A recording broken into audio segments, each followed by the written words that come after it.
Alright, welcome to my very first YouTube video. Today we're going to be talking about the grosser KurryFist, or as I like to refer to her, the KurryFist. First, let's review my build real quick. We start with Auxiliary Armaments Modification 1 to protect or to add survivability to your secondary mounts and your AA mounts. German boats in this game don't get that many AA mounts, so it's important to keep the ones you do have alive. Then we go with Damage Control Systems Modification 1, because the engine room modification really isn't that great on any battleship. You just don't lose your steering gears, and very rarely does your engine get knocked out. Usually that's from a torpedo hit, but it's still rare. Then we go for the Secondary Battery Modification number 1, because this is mainly a secondary build.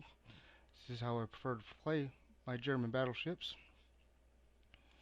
Next we go for steering gears modification to quicken that very slow rudder. The rudder on the KurryFist with this modification is only 15.5 seconds. You could very much go with the fire damage control system modifications too to reduce fire and flooding. That is also valuable. Next we go with concealment modification, because concealment is king, and I actually don't run concealment on my commander anymore. I used to. And then finally we have the legendary mod to speed up main battery reload and secondary reload. It does nerf your firing range a tad bit more than a kilometer, and the main battery traverse a little bit, but that kilometer in range I find really isn't that useful on the KurryFist. Probably is more so since they buffed the accuracy. And I also, as you can tell, I do run the 420 main guns. I prefer the extra penetration they have over the 406s, especially with some of the higher armor that is coming out in the ships. Now let's quickly take a look at my commander here, old Albert. Start off with priority target. I like this skill for all battleships and most cruisers, not only because it tells who's aiming at you, but it also tells you, it can tell you when a destroyer drops torpedoes towards your direction. The little icon says 1 and then drops to 0 and then back to 1, and most likely a destroyer just sent torpedoes your way. Next we have Expert Marksman to increase the speed of the turrets. This counteracts the legendary module, and also a little bit the turrets are kind of slow on the KurryFist stock. Then we go for basic firing training. This was not on my commander previously, and I mainly went this route because of the added AA it gives you. Then we have advanced firing training for the extra range on the secondaries. And this is one of the skills, well, this is the skill I took in place of concealment, fire prevention, to help counteract the proliferation of HE spam that we see ourselves in lately. And then of course manual fire control for secondaries to give you that better dispersion, because without it the KurryFist is quite well spray and pray. And then this left me with 1 point left, and I was considering going for expert loader to switch, but I just don't find myself switching to HE in this ship, or like the Montana. It just isn't worth it in my opinion. So we went with the extra fighter to help a little bit more with the CV threat, although AA and fighters are kind of pointless. If you're in really any ship and a CV wants you dead and they're good enough, you're gonna die. Alright, so that covers my build on the KurryFist. Next you'll see the game. This is the map loop. On the enemy team we've got 1 radar, 3 destroyers, and a Kaga, the bane of KurryFist. The reason why I decided to show this battle with you is because of what happens with our aircraft carrier. My gameplay isn't spectacular in this round, but I do pretty good. I decided pretty quickly that I'm going to head towards the A cap, because it looks like most of the people that spawned over there are going to abandon it. It's never a very good idea to completely abandon a flank, because the enemy team could just push right through and outflank you and get your broadside incredibly easy. And I see far too often that teams just lemon train towards 1 cap and completely avoid 1 or 2 caps, and this is never a good idea. You need at least some some contingent on the flank to slow their push down. And so I decide that we're going to go to A and see if we can't stop, because as you can see already, they've got at least 2 battleships and possibly a cruiser heading towards A. Here you can see in chat I start pleading with my team to not abandon the flank. They don't really listen. The KurryFist is probably, well, it's definitely my favorite ship in World of Warships, but it has suffered. The recent accuracy buff certainly helps, but it still suffers from German dispersion, which is unfortunate, because in World War II the Germans actually had better accuracy than the British, and that's an entirely different subject. But wargaming has proven the only real thing they want to keep accurate is the speed of ships for some reason. I don't fully understand that. But anyway, we're fixing to snap off another shot at what looks like a Moskva. I can't quite read it on the screen here. But right now we're just trying to jockey into position. I'm not really worried about being spotted, nor am I really worried about connecting with these shots, but we get incredibly lucky to do 23k on the Moskva. That's outstanding. We got a few thousand damage on the destroyer with our first shot.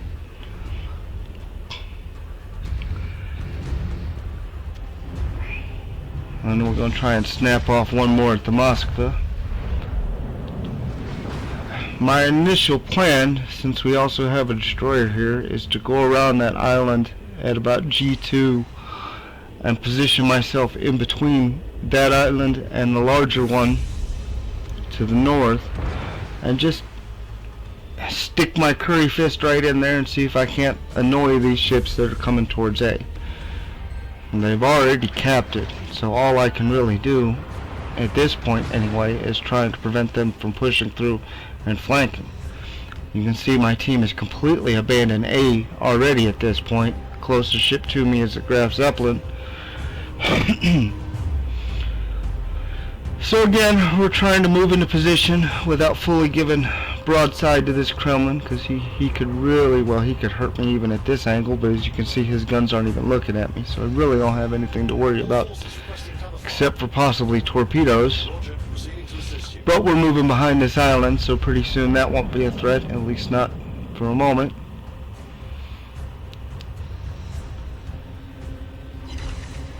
We get pretty shitty dispersion on that one. 4 ricochets and a shatter with only 1 penetration.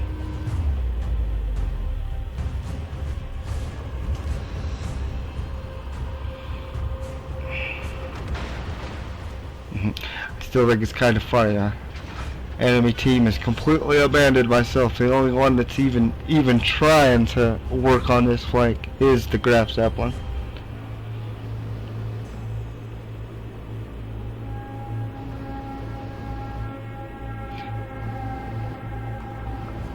There we go. Now we're getting into position.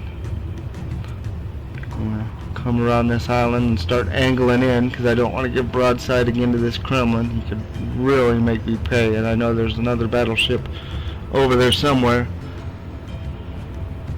I also have the Graf Zeppelin pleading with me to turn around. He wants me to abandon the flank too, but I have to give him credit. He is at least trying to help out here, dropping a strike in on that Kremlin.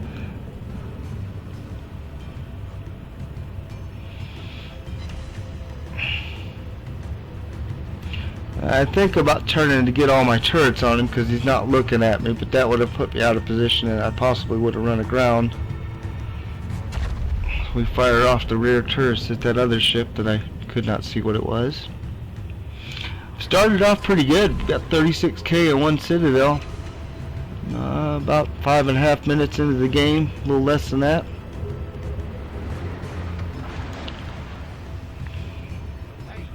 Right now I'm just hunting for a target to shoot at. And even though the lock-on didn't know, it was a Smolensk, I believe, so we're still going to shoot at it. Well, we actually don't do too bad. It looks like 2 hits and we incapacitated the module. I'm not sure whether that was a turret or the engine. I didn't see.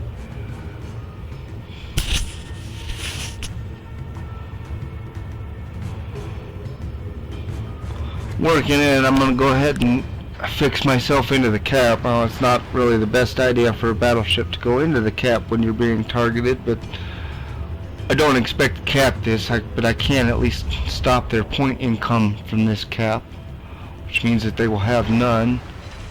Again, we get a shot off. Oh, maybe that was an Edinburgh that I shot at earlier. We get a decent hit on him, and our secondaries open up on him, and he dies pretty quick. Not surprising. Now, I did not notice, but if you look at our Graf Zeppelin, he is pushing in for some unknown reason. And I wasn't paying attention, so I had no idea that he was moving up full speed. Things get interesting as far as he goes here in a few minutes. So we got some options. Friesland there's about dead, and here I am putting my secondaries on him and lighting him up. I'm going to go ahead and give him the main guns, because the quicker we can get him off the board, the less I have to worry about a destroyer hunting me. At least it was a Friesland, so I don't have to worry about any torpedoes. But they can still be annoying little gnats and set you on fire left and right.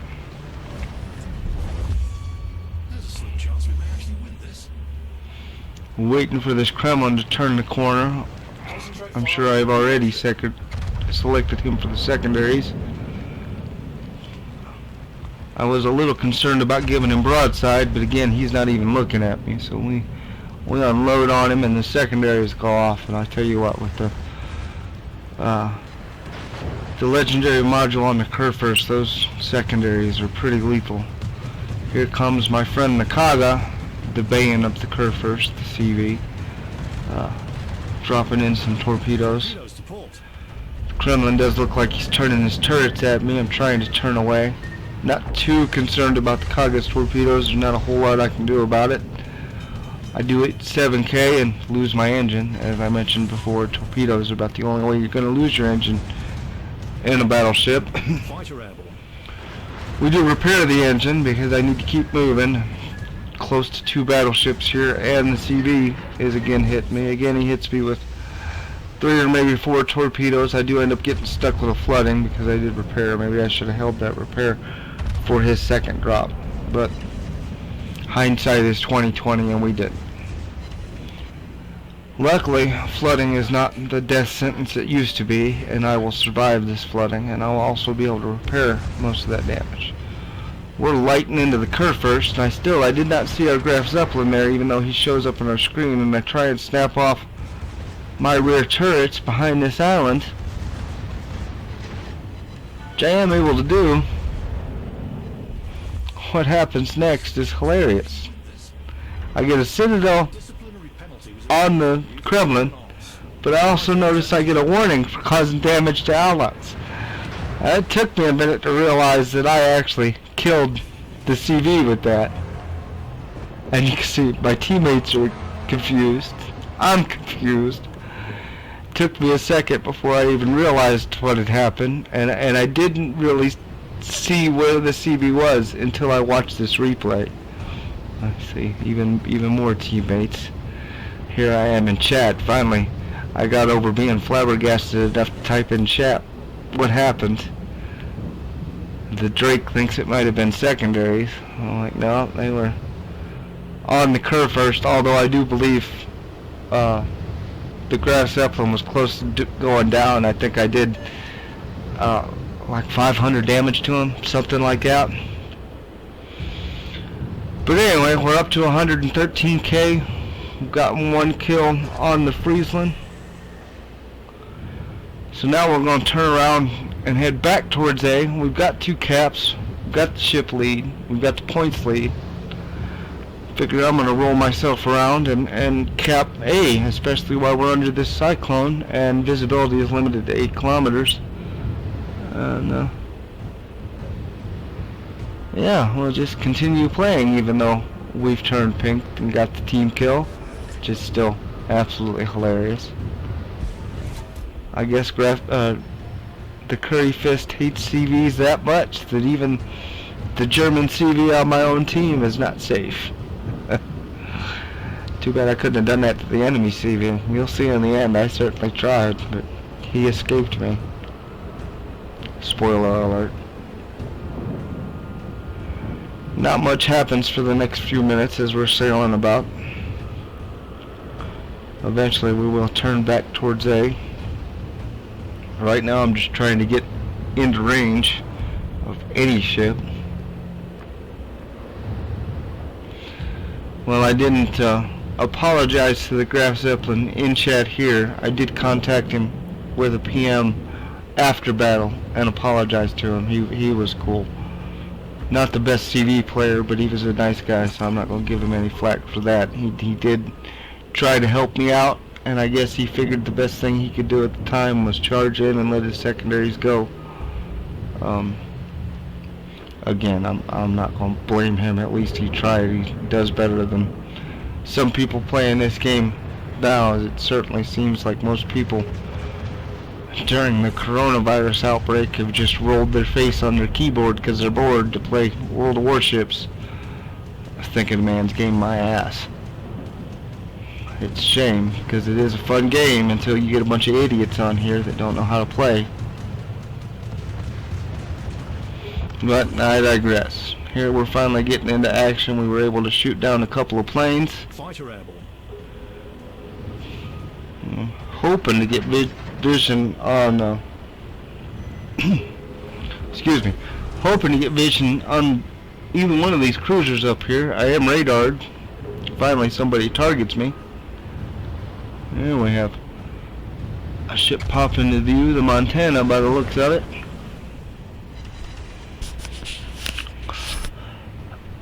That's what I'm waiting for. That Alaska. I have a shot on the Alaska here in a minute that went into oblivion.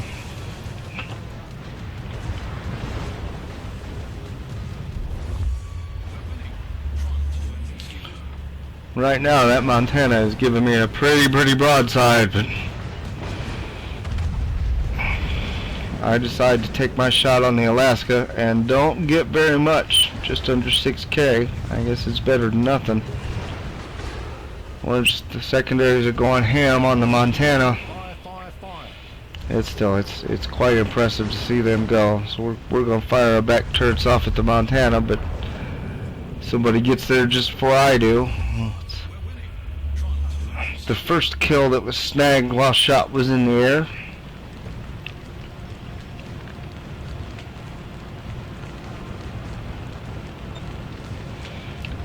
This Alaska looks like he's going to beach. I fired off a shot in the direction he was heading, and I have no idea what happened. We didn't hit anything.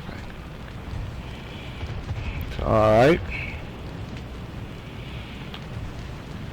Heading a little bit closer, again hoping to get vision. There he goes. Now we're going to pop shots into him. Yeah, we get 2 penetrations. Still wasn't the best dispersion. Secondaries start going off. Front turrets don't do much better. Somehow manage only 1 penetration or 1 overpen on that one. But our secondaries are peppering him. Although they're not doing much damage with him bow on, it seems. Or no, he's stern on, actually. Reversing.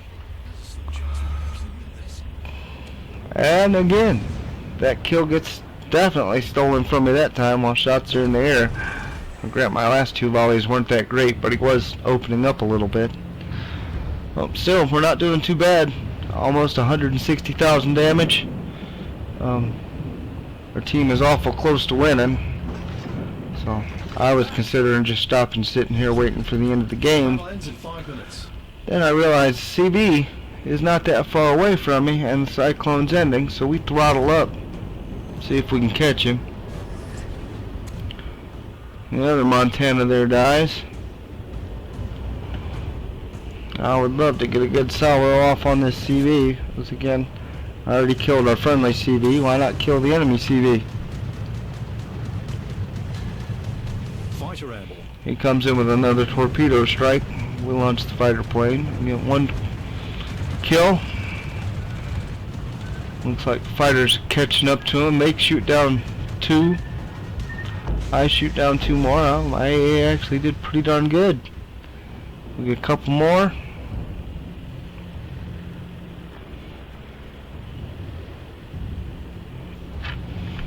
And that's really all she wrote for this battle. Here we have the post-battle screen, just under 160k, 199 secondary hits. We made it second on the team with 22 plane kills. That's pretty impressive for the KurryFist. We got 1.6 million potential. And that's it. Y'all have a nice day. Thank you for watching the video.